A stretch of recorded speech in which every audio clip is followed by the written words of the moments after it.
कभी मौका लगे तो दर्शन करिया करो। कभी कभी ऐसा भी दर्शन करा करो जब शिवजी के शिवलिंग के ऊपर जो जलाधारी लगती है, करें आप लोगों ने दर्शन।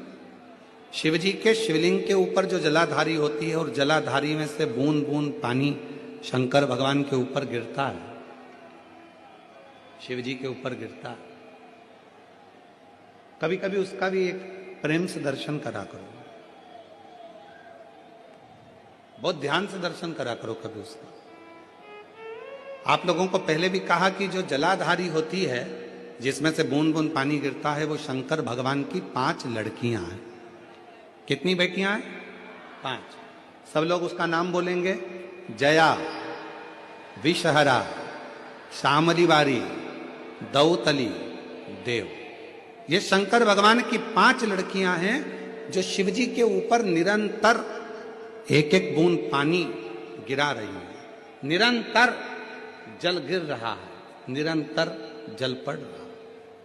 कभी अगर मौका मिला करे तो एक बार जब आप शिव जी को जल चढ़ाने जाओ, लोटा भर के जल चढ़ाने जाओ, भगवान शंकर को जल अर्पित करने जाओ, तो कभी कभी अगर तुम्हारे थोड़ा सा समय तुमको तुम्हारे घर से अगर मिल जाए तो 2-5 मिनट शिव जी की जलाधारी में से जो पानी गिरता है उसका भी दर्शन करा करो, उसका दर्शन किया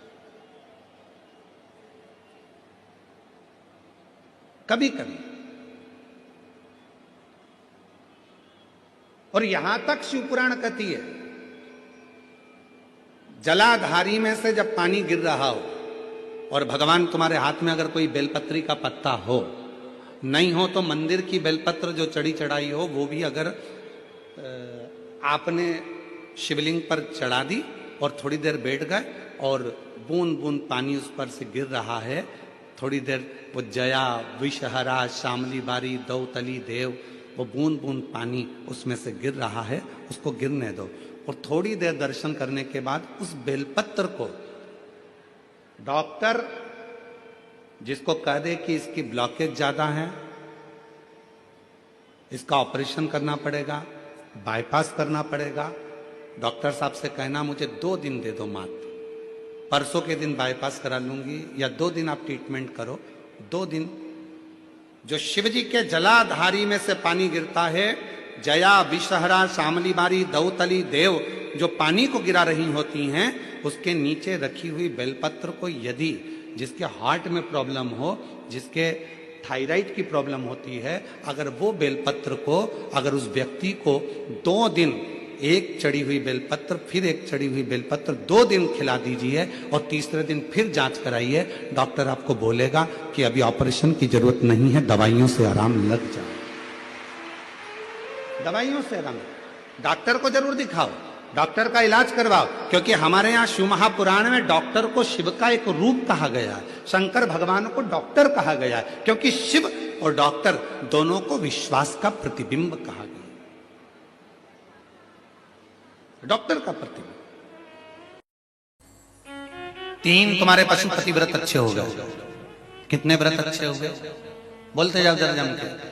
3 पशुपति व्रत अच्छे हो गए। चौथे पशुपति व्रत में कुछ ना कुछ गड़बड़ी हो गई, कहीं जाना पड़ गया, आना पड़ गया, या रजो धर्म आ गया, या कोई तकलीफ आ गई, तो तुम दुखी मत होना। तुम्हारे व्रत अगर शंकर जी करा रहे हैं तो व्रत को तोड़वा भी कौन रहा है? जम के बोलो जरा, शंकर जी ही तोड़वा रहा है। वो एक गाने की लाइन आती है ना, तुम्ही ने दर्द दिया है तुम्ही दवा देना, बस उसका स्मरण रखना। देने वाला शिव है तो लेने वाला भी शिव है। व्रत शंकर भगवान करा रहे हैं, और एकाध व्रत अगर खंडित हो गया, रुक गया, टूट गया, तो वो भी जान कर शंकर जी करा रहे हैं, क्योंकि शिव जी को मालूम है कि तेरी समस्या विकट है, 5 व्रत में पूरी नहीं होगी, इसलिए शंकर जी ने कहा थोड़ी सी सप्लीमेंट्री लगा ले।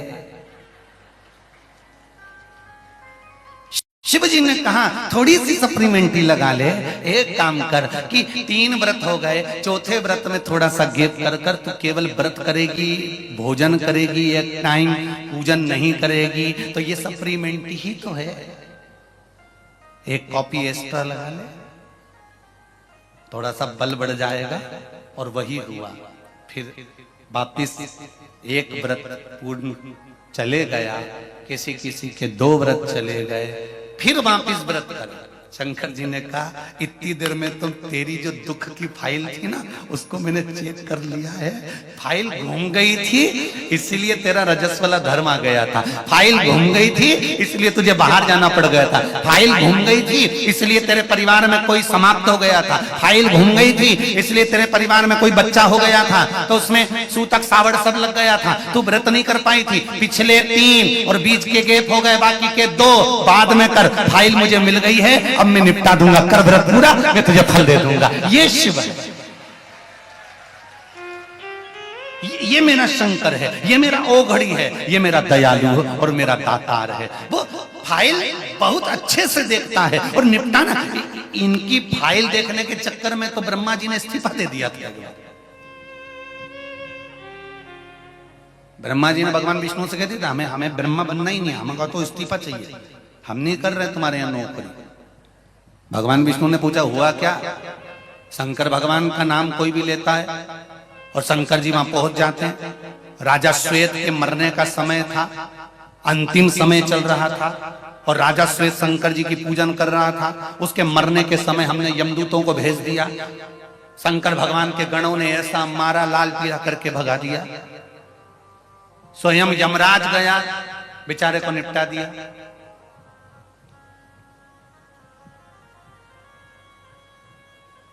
मृत्यु देवी को भेज दिया, उसको मार दिया। अब बताओ, प्रदोष का अगर दिन हो और प्रदोष काल का समय हो और एग्जाम प्रदोष के बाद हो या आपको तारीख मालूम पड़ जाए, उसके पहले अगर 15 दिन 20 दिन पहले भी प्रदोष पड़ रही हो तो बेलपत्री समभागी बना। समभागी मतलब ये जो चिकना वाला पत्ता होता है ना बेलपत्री का, सीधा वाला भाग, और इस पत्ती का भी सीधा भाग, ये दोनों जो बेलपत्री के चिकने भाग होते हैं महाराज, ये बेलपत्री का जो चिकना भाग है और ये चिकना भाग है, इन दोनों में लाल चंदन लगाकर बेलपत्री के भाग को जोड़ना। माना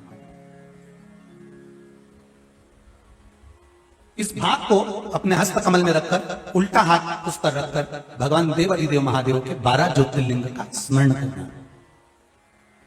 श्री शिवाय नमस्तुभ्यम, या पंचाक्षर मंत्र नमः शिवाय, या षडाक्षर मंत्र ओम नमः शिवाय। पंचाक्षर मंत्र हो, षडाक्षर मंत्र हो, श्री शिवाय नमस्तुभ्यम शिव महापुराण का मूल मंत्र हो, स्मरण कर कर उस मंत्र का अपनी कामना कहकर अशोक सुंदरी वाली जगह पर उसको छुआ कर भगवान शंकर पर उसका स्पर्श कराकर उसको लाकर नंदी का एक चरण ऊंचा भाग जहां चरण का हो, नंदी जब शिव जी के सामने होता है तो उसका एक पांव ऊंचा होता है, नंदी का जो पांव ऊंचा हो उस मंदिर में जो भी, चाहे आगे पांव हो पीछे का पांव, जो पांव उस मंदिर में हो ऊंचा, उस चरण के पास अपनी कामना कर कर रख दीजिए और थोड़ा सा मूंग, हरा मूंग थोड़ा सा, श्री गणेश जी महाराज का नाम लेकर किसी भी गौशाला में या नंदी गण जहां हो, आपके मोहल्ले में कोई नंदी हो जो घूमता हो रोड पर, कोई बेल हो तो उसको वो मूंग खिला दीजिए और उसके बाद थोड़ा सा मूंग हथेली लेकर थोड़ा सा खिलाकर आप अपने एग्जाम पर या कोई व्यापार चालू कर रहे हो या नौकरी करना चाह रहे हो, सर्विस करना, आप उसके लिए चले जाओ, उसमें सफलता मिलेगी। पर करना किसको पड़ेगा? जो व्यापार करने जा रहा है, जो नौकरी करने जा रहा है, जो सर्विस करने जा रहा है, जो अप्लाई करने जा रहा है, जो अप्लाई के लिए आगे बढ़ने जा रहा है, कोई कंपटीशन एग्जाम में बैठने जा रहा है, करना उसको।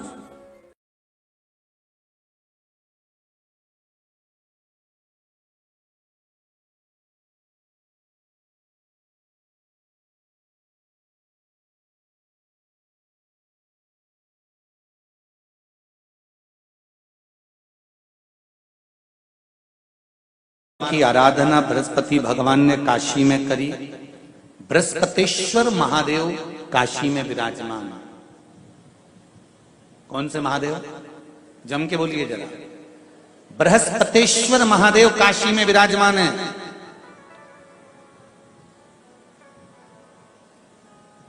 जो अंगूठी में पुखराज नहीं पहन सकते, जिनकी भाग्य रेखा उल्टी चल रही हो, बृहस्पति चमक ही नहीं रहा हो, जिस काम में हाथ डालते हैं वो काम पूरा ही नहीं होता हो, तो एक बार काशी जाना, बृहस्पतिश्वर महादेव का स्पर्श करना, उनका अभिषेक पूजन करना और उनका स्पर्श कर कर एक बेलपत्र ब्राह्मण देवता से मांग कर लेकर आ जाना कि इन बृहस्पतिश्वर महादेव से मुझे एक बेलपत्र दे दो। तुम्हें पुखराज पहना कि नहीं पहना, हीरा रतन माणिक पहना कि नहीं पहना, वो बेलपत्र इतना चमत्कार कर देगी कि जिंदगी में कभी संपदा की कमी आएगी ही नहीं। अगर बृहस्पति नहीं चमके तो बृहस्पतिश्वर महादेव, जहां पर बैठकर बृहस्पति भगवान ने शंकर भगवान की आराधना करी है, रोज गंगा जल जाना, गंगा जल लेकर आना, शिव जी की आराधना करना, एक शिवलिंग का निर्माण करा, उसकी आराधना में बृहस्पति भगवान डूब गए, उसकी आराधना में बृहस्पति महाराज निरंतर लगे रहे और इतनी आराधना बृहस्पति महाराज ने करी, इतनी आराधना करी बृहस्पति महाराज ने कि शंकर भगवान सामने प्रकट हो गए। मांगो बृहस्पति, तुमको क्या चाहिए? कुछ नहीं, केवल आपका भजन। नाम रख दिया, तुम्हारा नाम बृहस्पति रहेगा। बृहस्पति भगवान का एक नाम बृहस्पति भी रख दिया और तुम साधारण नहीं रहोगे। तुमने मेरी आराधना करी है तो देवताओं के गुरु बनकर विराजमान होगे। अब अभी तक 2 भार इंद्र के पास में थे, बहुत ध्यान देकर समझना ये नवग्रह कथा को। 2 भार थे इंद्र के पास। इंद्र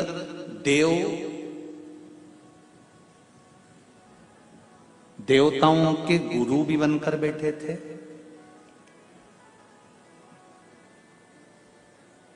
देवगुरु बृहस्पति की जगह पूर्व में इंद्र ही देवगुरु का पद संभालना है और देवराज का पद भी इंद्र के पास में था। कौन कौन से पद थे? जम के बोलो जरा। पहला पद देवराज इंद्र का, दूसरा पद देवगुरु, देवगुरु का पद भी इंद्र के पास में था और देवराज का पद भी इंद्र के पास में था। ये 2 पद जब होता है साधारण भाषा में आप ले लीजिए, किसी के पास में अध्यक्ष का पद भी है, किसी के पास में और कहीं का पद भी है, 2-3 पद उसके पास में विराजमान है, तो उसके पास में 2-3 पद अगर विराजमान है तो फिर उससे अगर एक पद ले लिया जाता है तो उसको अहंकार आ जाता है, उसको गुस्सा आ जाता है कि बताओ अभी तक तो मुझे पूछा जा रहा था, अब तुम तो वो पद पे भी जान दो। जैसे तुम किसी कुर्सी पर बैठे हो, कथा सुन रहे हो और इतने में कोई रिश्तेदार बाहेती जी का आ गया और तुम बढ़िया आराम से बैठे थे और बैठे बैठे इतने में बाहेती परिवार से कोई आया और उसने तुमको उठाया, प्लीज थोड़ा सा, और तुम्हें उठाकर दूसरी जगह बिठा दिया और उन्होंने अपने वाले को कुर्सी पर बिठा दिया। अब बोलो, जो उठा, जिसको उठाया था उसका भगोने जैसा मुंडा हुआ कि नहीं हुआ? अरे बोलो तो। अपन दूर कथा नहीं जाते, कथा अपन अपने ऊपर लेके चलो कि अपन कैसे समझे इस कथा को। बहुत अगर गहन तत्व की कथा सुनेंगे तो समझ में आएगी नहीं। यहाँ से सुनी, यहाँ से निकाल दी, बच्ची कुछ थी ऊपर से निकल गई और मालूम पड़े थोड़ी देर बाद माताएं कुर्सी पे बैठी बैठी। अब फिर तो अपन तो अपने पर लेकर चलो ना कि जैसे कोई आप कुर्सी पर बैठ गए और इतने में इनके रिश्तेदार कोई आए और आने पर उन्होंने कहा दिया तुम यहाँ से उठो, दूसरी जगह जाके बैठो। इतने में तुमको बुरा लग गया, बुरा लगा, मुंह भगोने जैसा हो गया, गुस्सा आ गया। उसी तरह इंद्र के पास में 2 सत्ता थी, एक देवराज इंद्र थे और दूसरे गुरु का पद भी इंद्र के पास में था। देवताओं के गुरु बनकर इंद्र घूम रहे थे, पर अब उल्टा हो गया। शंकर भगवान ने बृहस्पति महाराज को देवगुरु बना दिया।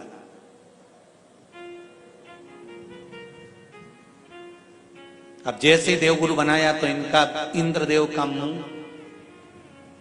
अरे बोलो तो तुम, भगोड़ ऐसा हो गया, कुर्सी उतरी कि मुंह भगोड़ा उड़ा। अब इनका मुंह भगोने जैसा हो गया तो गुस्सा तो गुस्सा। इतने में इंद्र ने, बृहस्पति महाराज देवगुरु बन गए, इंद्र सिंहासन पर बैठे थे, अप्सराओं का नृत्य देख रहे थे। वहीं से देवगुरु बृहस्पति का आगमन हुआ। बृहस्पति महाराज जैसे ही आए तो इंद्र तो सिंहासन पर बैठकर पूरा अप्सराओं का नृत्य देख रहे थे, उनको देवगुरु बृहस्पति से मतलब ही नहीं था।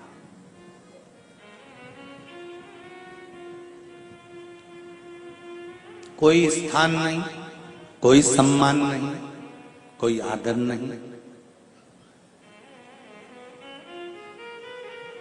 कोई आदर नहीं। जिसको घर के बड़े बुजुर्ग सम्मान देते हैं, घर के बच्चों का भी फर्ज है कि उसका सम्मान बच्चे करें। सही है कि गलत है?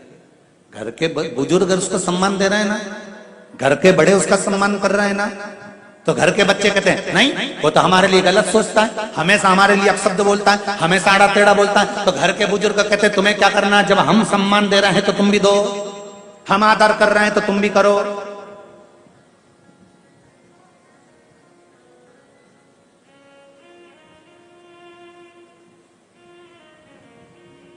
पर नहीं महाराज, आदर आप भी करो, सम्मान आप भी करो, पर वो आदर वो सम्मान बहुत मुश्किल। अब जब बृहस्पति महाराज का सम्मान नहीं हुआ, बृहस्पति महाराज वहां से उठकर चले गए, बोले नहीं। जो समझदार होता है वो तुरंत कह देता है कोई बात नहीं, मैं चले जाता हूं। कोई मुख पर क्रोध नहीं, कोई चिड़चिड़ प्रवृत्ति नहीं, कोई अपशब्द नहीं। एक बात मैं आप सबको कहना चाहूंगा, किसी जगह पर यदि आपका अपमान हुआ है, बहुत ध्यान देना जरा। कथा थोड़ी भारी है पर समझ लोगे आप। किसी जगह पर यदि आपका अपमान हुआ है तो आप भगवान शंकर को धन्यवाद देना कि मैंने पूर्व में किसी का अपमान करा होगा तो मेरा हिसाब आपने इतनी जल्दी बराबर कर दिया है, इतनी जल्दी बराबर कर दिया। ये थोड़ा सा अपमान मेरा कराया, मेरा हिसाब बराबर हो गया। कोई गाली दे रहा है, देने दो, शंकर भगवान को धन्यवाद देना, बाबा बड़ी कृपा करी, मैंने पूर्व में इसको गालियां दी होंगी, अपशब्द कहा होगा तो इसने मुझे पलट कर गाली दे दी, अपशब्द कह दिया। ये तेरी कृपा है, ये तेरी दया। और जब तक तेरी करुणा, तेरी कृपा, तेरी दया नहीं हो तब तक कुछ हो ही नहीं सकता। तेरी कृपा।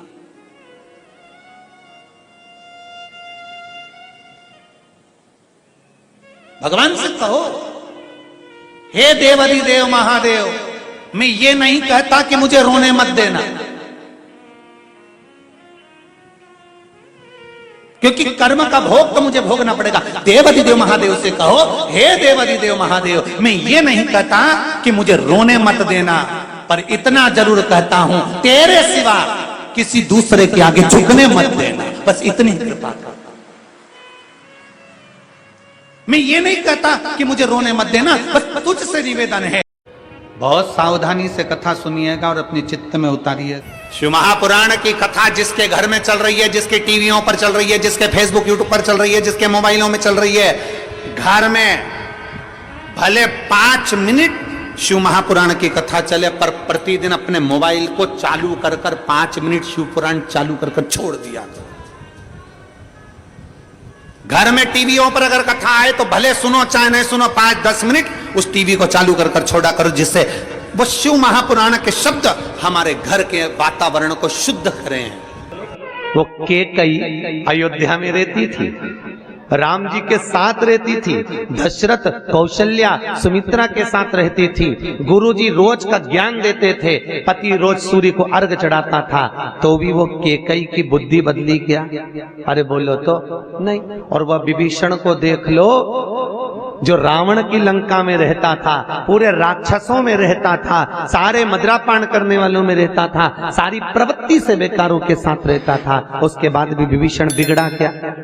अरे बोलो तो कैकेयी सुधरी नहीं और विभीषण बिगड़ा। अगर संगत का असर होता तो विभीषण कब का बिगड़ गया होता। संगत का असर होता तो फिर तो केकई भी कब की सुधर गई होती, पर संगत से मूलता शिव पुराण नहीं करती। शिव पुराण कहती है संस्कार की मूलता है कि हमारे संस्कार कैसे हम क्या दे रहे हैं बच्चों। कौवा और हंस की दोस्ती हो गई, दोनों रहने लगे। कौवे ने कहा हंस से, भाई मुझे बहुत भूख लग रही है, कुछ ला दे। हंस गया तुरंत, ठीक है मैं तेरे लिए कुछ लेकर आता हूँ। और हंस दौड़ कर गया। हंस क्या चुपते थे? मोती। हंस मोती लेकर आ गए, ले ये मोती ले। और कौवा बोला भैया ये कैसे खाएंगे, हम खाएंगे तो हमारी तो चोंची टूट जाएगी। अब कौवा मोती कभी खाया हो तो खाएगा, हम नहीं खा सकते। हंस कहते हैं भैया हम तो यही खाते हैं इसलिए तुमको ये खिला दिया। अरे भाई, कौवा भूखा रहने लगा। 8 दिन निकल गए। आज कौवे ने कहा हंस अब तू मेरे यहाँ चल। हंस को ले गया। कौवा कहाँ रहता था? शमशान में, बड़ के पेड़ के ऊपर। हंस को भी बिठा लिया। थोड़ी देर बाद हंस ने कहा भैया मुझे भूख लग रही है। कौवा दौड़ कर गया और एक मरे कुत्ते का मांस उठाकर हंस को ला कर दिया। हंस ने कहा ये क्या है? कौवा बोला ले हम तो ये खाते हैं, जो खाते हैं तुम्हारे लिए ला दिया। हंस बोला मैं मर जाऊंगा पर ये गंदी चीज नहीं खाऊंगा। अरे हम तो यही खाते हैं इसलिए तुम भी खा लो। नहीं नहीं मैं खाने वाला नहीं हूं, ये तो मैं नहीं खाऊंगा। दोनों बात कर रहे थे। नीचे एक राजकुमार बैठा था। वो मांस का टुकड़ा उस राजकुमार पर गिर गया। राजकुमार को क्रोध आया। उसने कौवे को साध कर बाण छोड़ा। जैसे छोड़ा कौवा उड़ गया और हंस को बाण लग गया। हंस जमीन पर गिर गया।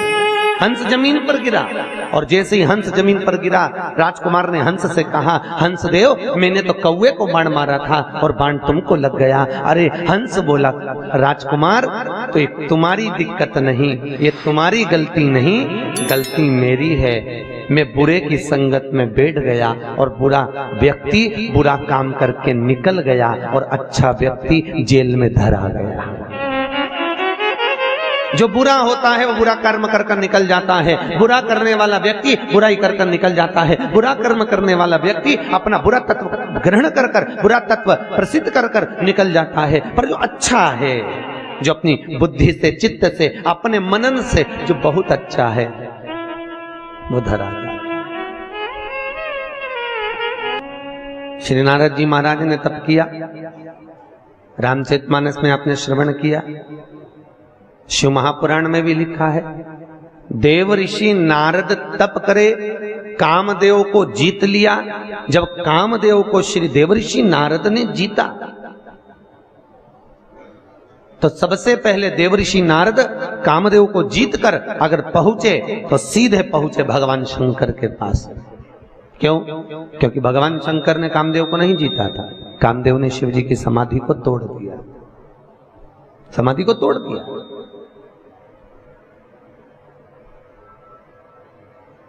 अब दुनिया के लोगों ने कहा बताओ वो देव ऋषि नारद काम को जीत लिए पर भोलेनाथ काम को नहीं जीत पाए। भैया तुमको कौन समझाए? वो कामदेव शंकर भगवान का साड़ू भाई था। दक्ष प्रजापति ने रति भी आई थी कामदेव को, सती भी आई थी। अरे बोलो तो महादेव को, शंकर जी को। अब ईमानदारी से बोलो साड़ू भाई आएगा तो सम्मान करने के लिए खड़ा होना पड़ेगा कि नहीं होना पड़ेगा? तो कई लोगों ने कहा भगवान भोलेनाथ को तो आंख बंद करके बैठे रहना था, कामदेव क्या बिगाड़ लेता? कामदेव ने भगवान शिव की समाधि क्यों तोड़ी और भगवान शंकर ने समाधि क्यों तोड़ी? वो तो बैठे रहते। भैया धर्म पत्नी के रिश्तेदार अगर आए तो पति का फर्ज है कि थोड़ा सम्मान देना पड़ता है। नी दे अब रहने दो।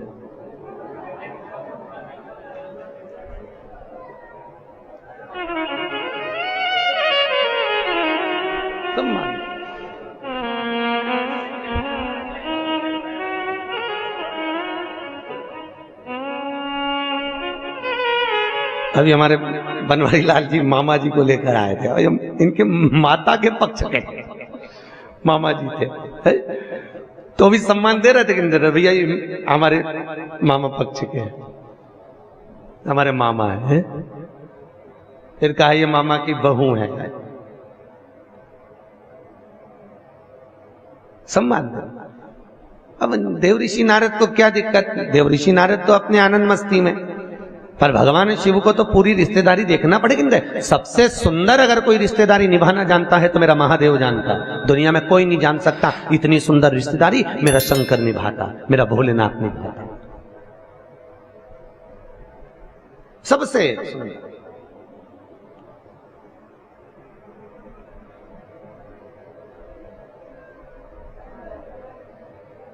और उसके बराबर कोई दुनिया में रिश्तेदारी निभा भी नहीं सकता। एक केवल महादेव थे भगवान शंकर, जो अपने पुत्र गणेश और कार्तिकेय से कहते थे कि रक्षाबंधन का त्योहार है, जाओ अपनी बहन अशोक सुंदरी के पास जाओ और राखी बंधवा कर आओ। कौन कहते थे? भगवान शिव, भगवान महादेव। जाओ अशोक सुंदरी के पास में जाओ और जाकर राखी बंधवा कर आओ। तो कई बार कार्तिकेय तो कहते थे पिताजी हम रक्षाबंधन पर अपनी दीदी क्या नहीं जाएंगे, उसको आना पड़ेगा। वो आए।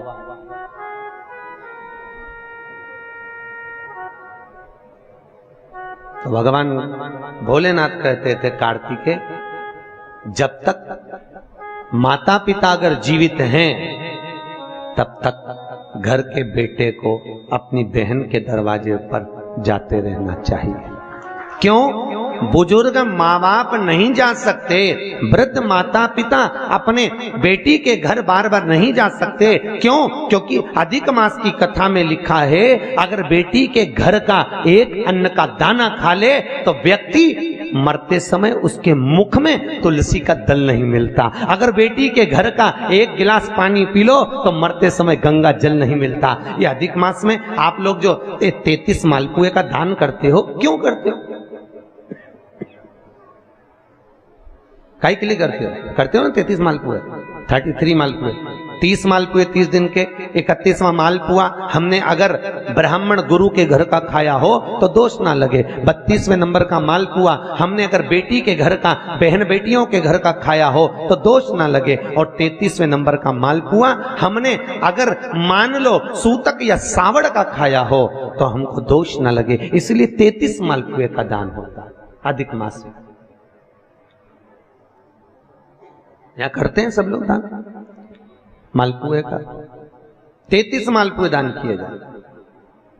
अगर हमने बेटी के घर का कुछ खाया हो तो दोष ना लगे उसके लिए। और मालपुए का भी क्रम आपको वर्णित है, पहले भी आपको बताया है कि 90 नंबर के मालपुए पर अगर लौंग रखकर दान कर दी जाए तो नारी कभी विधवा होकर नहीं मरती, अखंड सौभाग्य लेकर जाती है। 11वें नंबर के मालपुए पर अगर सिक्का रखकर दान कर दिया जाए तो जिंदगी में कभी लक्ष्मी की कमी नहीं आती।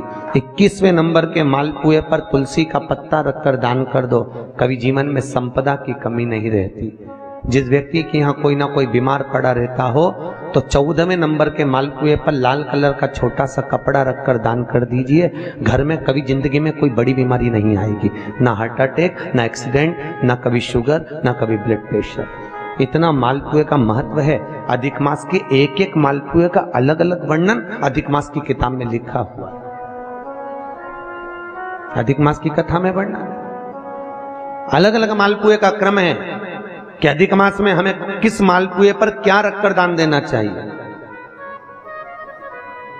कैसा नियम है, कैसा हम किससे आज हम कहीं बेटी के घर का अन्न अगर पा लिए हैं तो यहाँ शास्त्र कह रहा है, भगवान शिव कह रहे हैं कि अगर माता पिता जीवित हैं और माता पिता अपने बेटी के घर अगर नहीं जा सकते तो वो अपने बेटे को कहते हैं कि तू जा, और तू जाकर अपनी बेटी के यहाँ अपनी बहन के घर जाकर रक्षाबंधन पर राखी बंधो। जाओ, तुम जाओ। और भगवान गणेश जी महाराज राखी काय पर बैठकर बांधी जाती है? अरे बोलो तो, एक चौकी पर, पाटे पर, आसन पर बिठाकर रक्षा सूत्र बांधा जाता है। राखी बांधने के बाद बहन भाई के माथे पर, अरे बोलो तो, तिलक कर दो। आप लोग भी तिलक करते हैं, तिलक क्यों किया जाता है? तो कहते हैं ये तिलक हमारे यहाँ शुभ कार्य का प्रतीक है। पर तिलक प्रतीक है, पर जो चावल हम तिलक में लगाते हैं ये क्यों लगाते हैं? ये चावल का क्रम कहां से चालू हुआ? सिर में चावल चिपकाना, तिलक लगाने के बाद चावल लगाना, कहां से चालू हुआ? ये चावल है क्या? आखिर ये चावल तिलक के बाद में ब्राह्मण या आप किसी को भोजन करा रहे हो, जमाई को तिलक कर रहे हो, बेटी को तिलक कर रहे हो, तो कंकु लगाने के बाद चावल क्यों लगाया जाता है? उस चावल का क्या प्रमाण? उस अक्षत का क्या प्रमाण? क्यों लगाते हैं उसको? लगाते लगाते पूरी जिंदगी हो गई, अरे तो बता दो क्यों लगाते हैं?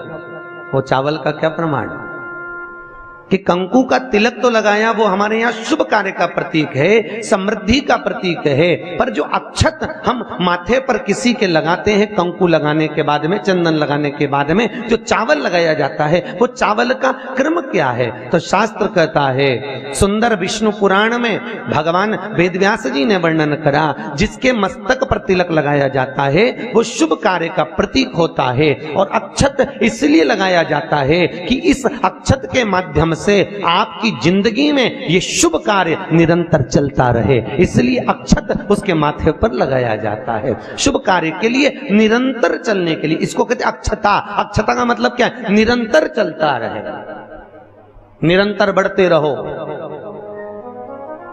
दूल्हा दुल्हन की जब जयमाला होती है, आपके यहाँ होता कि नहीं होता पता नहीं, पर महाराष्ट्र में तो एक नियम है कि दूल्हा दुल्हन की जब जयमाला होती है तो सबको पीले चावल दिए जाते हैं। इधर देते हैं क्या है? तो पीले चावल देते हैं, और पीले चावल देकर फिर उसको सत्यवाचन के अनुसार उस पर छोड़ा जाता है। शुभ मंगला, अरे बोलो तो, सावधान, शुभ मंगला सावधान।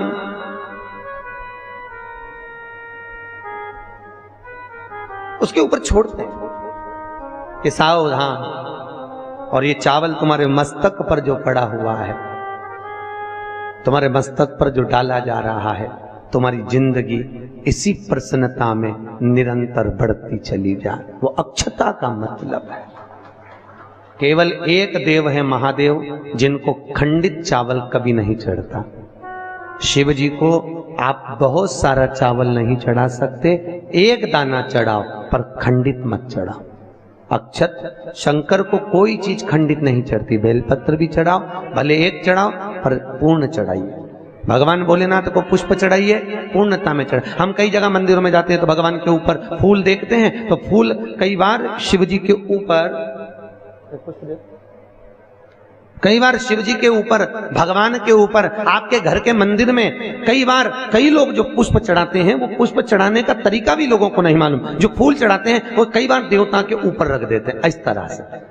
भैया, शास्त्र कहता है जिसके ठाकुर जी पर, जिसके मंदिर में, जिसके देवी देवता पर अगर पुष्प को उल्टा रख दिया जाए तो जितने शुभ कार्य हमारे घर में होने वाले रहते हैं वो सारे टलते चले जाते हैं। आज की जगह कल, कल की जगह परसों, परसों की जगह नरसों, नरसों की जगह खरसों। तुम करके देखना, अपने आप शुभ कार्य टलेंगे। इसलिए भगवान के सम्मुख में जो पुष्प चढ़ाया जाता है वो सीधा चढ़ाया जाता है। यहां तक शास्त्र कहता है अगर भगवान को पुष्प चढ़ा रहे हो तो अगर सीधा और उल्टा नहीं मालूम तो नीचे की जो डांट है उसको तोड़ दीजिए और पत्ती की पत्ती, पंखड़ी की पंखड़ी भगवान को समर्पित कर दीजिए। वो शिव जी को स्वीकार होगा, वो भगवान को स्वीकार होगा।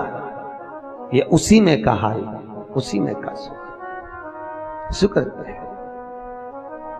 जैसे पानी में पड़ा हुआ पुष्प, काय में पड़ा हुआ, अरे बोलो जम के, पानी में। कई माताओं की आदत रहती है, हमने कई कई ब्राह्मणों को भी देखा, कई कई लोगों को देखा, क्या करते हैं, कमंडल ले जाते हैं, कमंडल डोलची, कमंडल में पानी रहता है, एक बाल्टी में पानी रहता है, और पेड़ पे से तोड़ तोड़ के उसमें डालते रहते हैं। फूल को तोड़ा, उस बाल्टी में डाल लिया, बाल्टी में पानी है, उस पानी में फूल डल गया। और अगर पानी में फूल डल गया और उस फूल को निकाल कर आपने महादेव को समर्पित करा, देवी देवता को समर्पित करा, ठाकुर जी को समर्पित करा, कृष्ण राम नारायण लक्ष्मी को समर्पित करा, तो जो पानी में पड़ा हुआ फूल निकाल कर अगर हमने देवता को चढ़ाया तो वो निर्माल्य के तुल्य हो गया। काय के तुल्य है? निर्माल। निर्माल जानते हो? भगवान पे चढ़ा हुआ फूल, मतलब उसका कोई परिभाषा नहीं है, तुम कितने ही चढ़ा लो। वो निर्माल्य के तुल्य। अगर पानी में पड़ा हुआ पुष्प निकाल कर पानी के लोटे में से, पानी के कलश में से, पानी की बाल्टी में से उठाकर चढ़ाया है तो वो निर्माल्य हो गया, मतलब चढ़ाया फूल हो गया, उसको भगवान स्वीकार नहीं करते, याद रखिए। उसी तरह जैसे तांबे की प्लेट में रखा हुआ चंदन, तांबे की प्लेट में अगर चंदन रखा है और वो अपन ने लगा दिया तो वो चमड़े के बराबर हो जाता है। इसलिए तांबे की प्लेट का चंदन किसी को नहीं चढ़ाया जाता, किसी देवता को नहीं लगाया जाता, किसी देवता, निर्माल्य।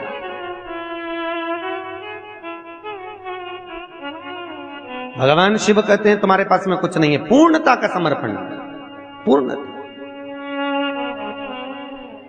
पर आज के जमाने में लोग पूर्णता देते कहां हैं?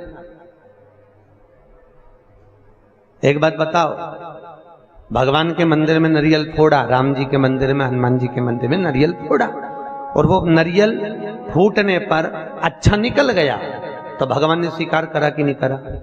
अरे बोलो जम के, अच्छे से बोलो, करा? अच्छा ठीक है, आप बोल रहे हो करा, शिवा पुराण करे ही नहीं करा।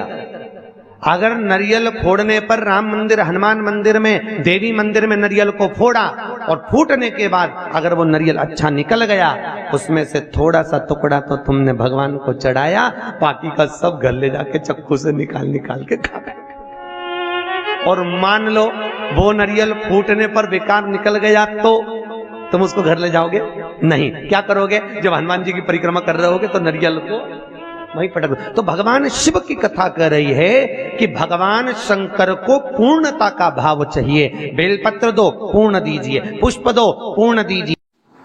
ओम श्री शिवाय। नमस्ते हम दर्शकों, आज की कथा में पंडित प्रदीप जी मिश्रा ने रायपुर छत्तीसगढ़ में जो कथा चल रही है उसके दौरान बहुत सारे उपाय बताए और साथ ही जो है शिव पुराण का जो है वाचन किया है। इसके साथ में जो है उन्होंने जो है भगवान शंकर और पार्वती का जो है वाचन यहाँ पर किया है। जो भी चित्र दर्शन उन्होंने किया है वो भी बहुत अच्छी तरीके से किया है। तो अगर आप भी जो है कथा को ध्यान से नहीं सुने हैं तो एक बार और कथा को ध्यान से सुन लीजिए, और अगर आपने कथा को ध्यान से सुन लिया है तो आगे आने वाली कथा को सुनने के लिए प्रतिदिन आपको इस चैनल पर जो है कथाएँ मिलती रहेंगी। जो भी जहाँ का स्थान पर भी जो कथाएँ चल रही है वो जो है आपको इस चैनल के माध्यम से जो है प्रतिदिन 2 भाग में जो है कथा मिलती रहेगी। तो आपको भी जो है डेली कथा देखनी है तो चैनल को सब्सक्राइब कर लें और पास में आ रहे बेल आइकन को प्रेस कर दें ताकि आपको समय पर कथा का अपडेट मिले। तांबे के कलश में जल लीजिए, उस जल में अक्षत के 7 दाने डाल लीजिए। ये जो 7 दाने अक्षत के आप डालेंगे, जो बच्चा पढ़ने में कमजोर हो, विद्या में कमजोर हो, या बुद्धि या विवेक से कमजोर हो, मैं उनके लिए भी कहूंगा जिनकी बुद्धि काम नहीं करती, जो मानसिक विकलांगता के प्रति, आज आपका विवेक शांत नहीं है, बहुत क्रोध आ रहा, चिड़चिड़ प्रवृत्ति हो रही, घर में अच्छा नहीं लग रहा, परिवार में बात कर रहे हो और मन शांत नहीं है, मैं उनके लिए भी कहूंगा कि जो भगवान के मंदिर जाते हो और मंदिर में जाकर उनको चित्त ना लगता हो, भगवान के मंदिर में पहुंचकर उनको मूर्ति का दर्शन कर ठीक ना लगता हो, वहां पर भी उनको श्रेष्ठता नहीं लगती, उनके लिए भी कहूंगा चावल के 7 दाने जल के पात्र में डाल लीजिए और मात्र 5 पुष्प सफेद जल के पात्र में डाल लीजिए।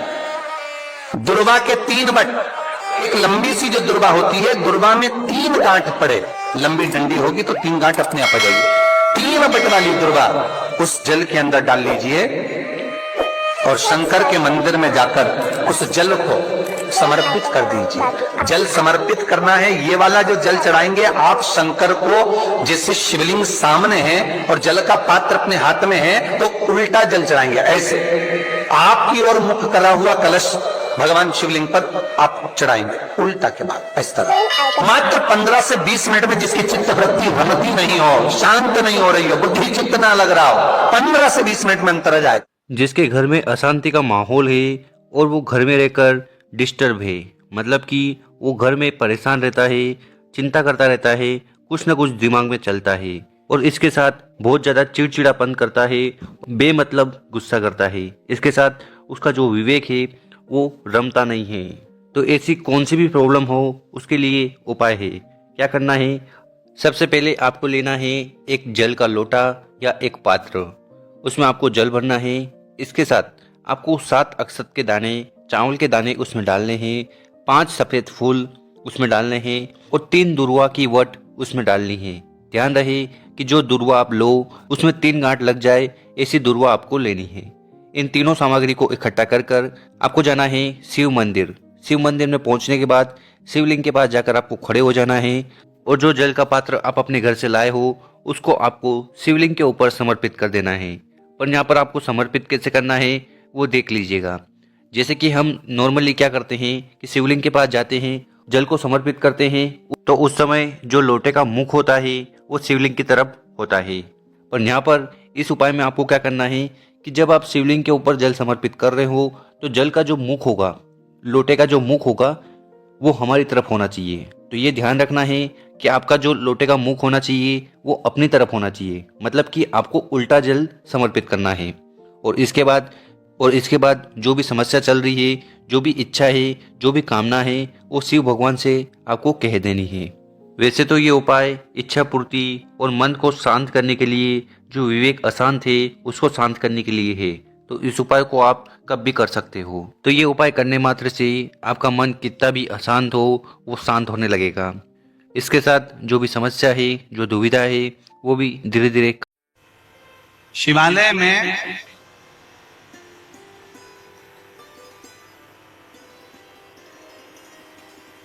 शिव महापुराण की कथा कहती है, शिवालय में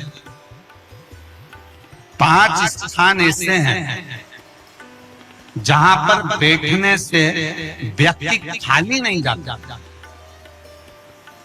शिवालय में 5 स्थान है, 5 जगह शिवालय में। पहले नंबर पर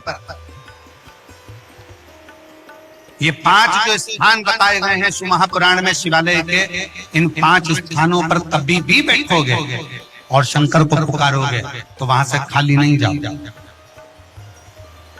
वहां से खाली नहीं जाओगे। 5 स्थान शिव महापुराण में बताए गए हैं, जिस जगह पर बैठकर प्रार्थना करी जाए, निवेदन किया जाए तो व्यक्ति खाली नहीं रहते।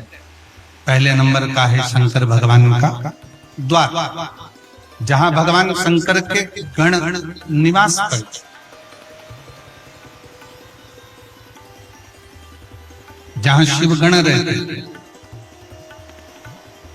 कभी भी मंदिर के अंदर जब प्रवेश करो, मंदिर के अंदर जब भी जाएं, मंदिर में जब भी प्रवेश करें तो एक बात अपने हृदय में रखो कि शिव की जो चौखट है, शंकर के मंदिर का जो दरवाजा है, चौखट है, उस चौखट पर, उस द्वार पर अपना हाथ का स्पर्श कर कर उसको प्रणाम जरूर करो, उसको निवेदन जरूर करो, उसको नमन जरूर करो, चौखट को प्रणाम करिए, उस चौखट को नमन करिए, उसको प्रणाम करिए। पहले नंबर पर है उसकी चौखट का प्रणाम, भगवान शंकर के मंदिर की चौखट को प्रणाम करिए, नमन करिए। कहते हैं शिव मंदिर के चौखट का, दरवाजे का, द्वार का दर्शन मणिभद्र जो शंकर भगवान के दरवाजे का द्वारपाल है, मणिभद्र जो शिव जी के दरवाजे का द्वारपाल है, दरवाजे का दर्शन करने वाले को मणिभद्र अपनी ओर से शिव आज्ञा से कुछ ना कुछ देकर भेजता जरूर है, खाली नहीं भेजता। मणि। दूसरे नंबर पर नंदी हॉल,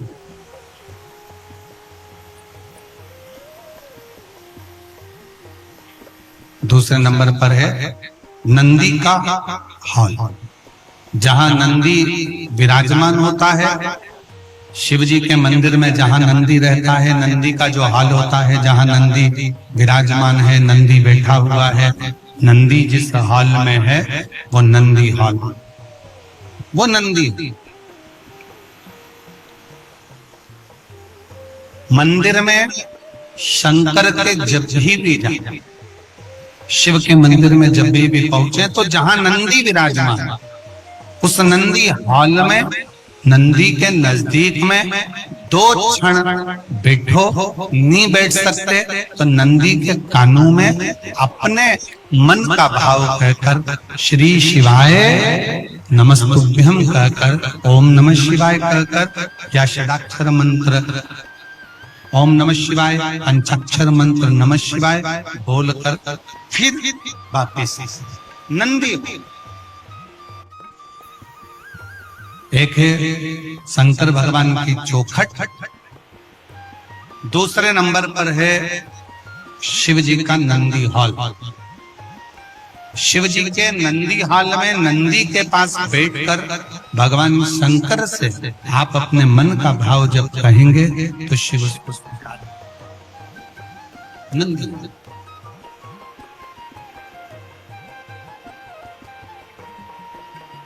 तीसरे नंबर पर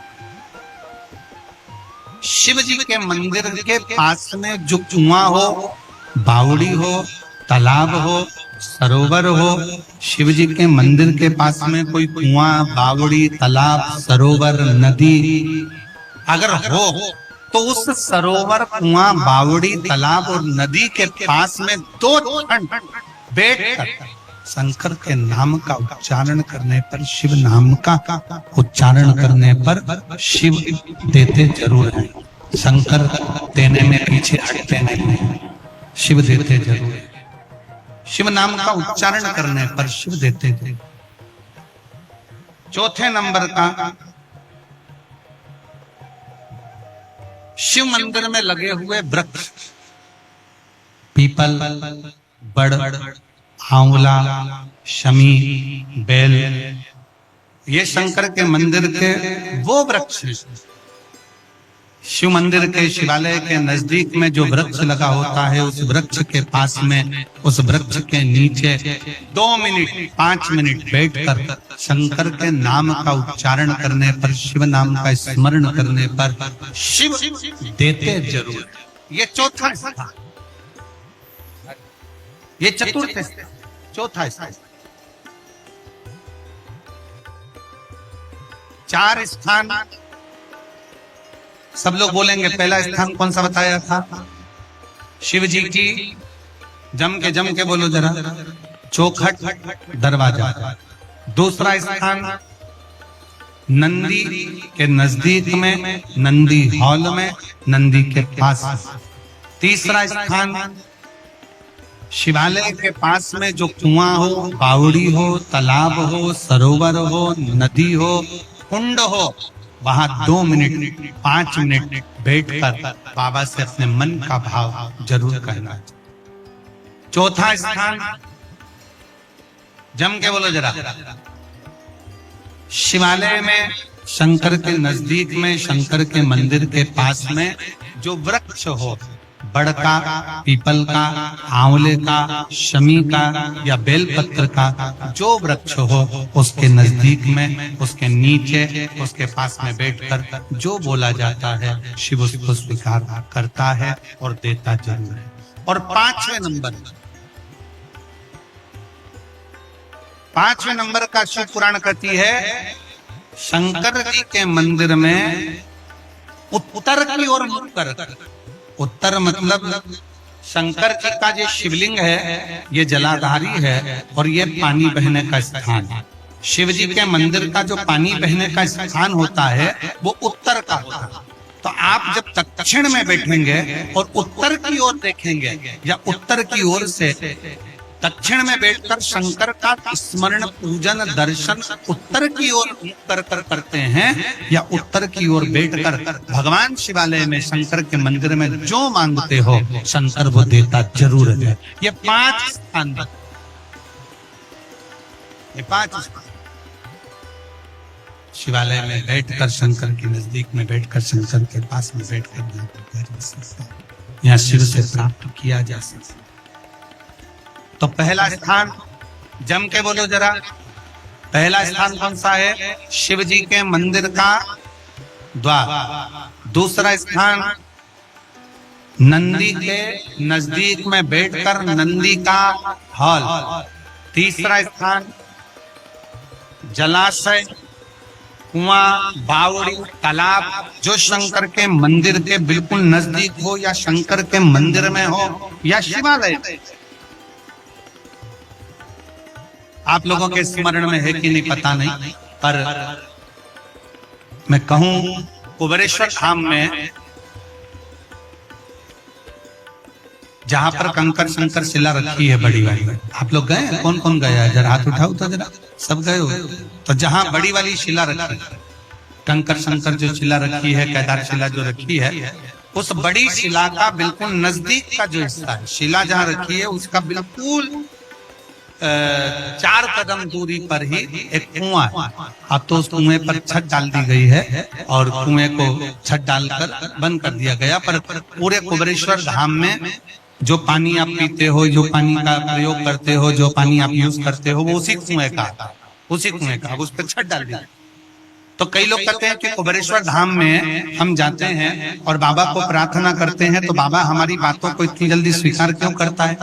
काशी में हम जाते हैं तो काशी में बाबा हमारी बातों को क्यों स्वीकार करता है? उज्जैनी जाते हैं तो उज्जैनी में क्यों स्वीकार करता है? मल्लिकार्जुन जाते हैं तो मल्लिकार्जुन में क्यों स्वीकार करता है? 12 ज्योतिर्लिंग जितने बने हुए हैं, इन 12 ज्योतिर्लिंग के शिवालय में, शंकर के मंदिर में जल का स्रोत है।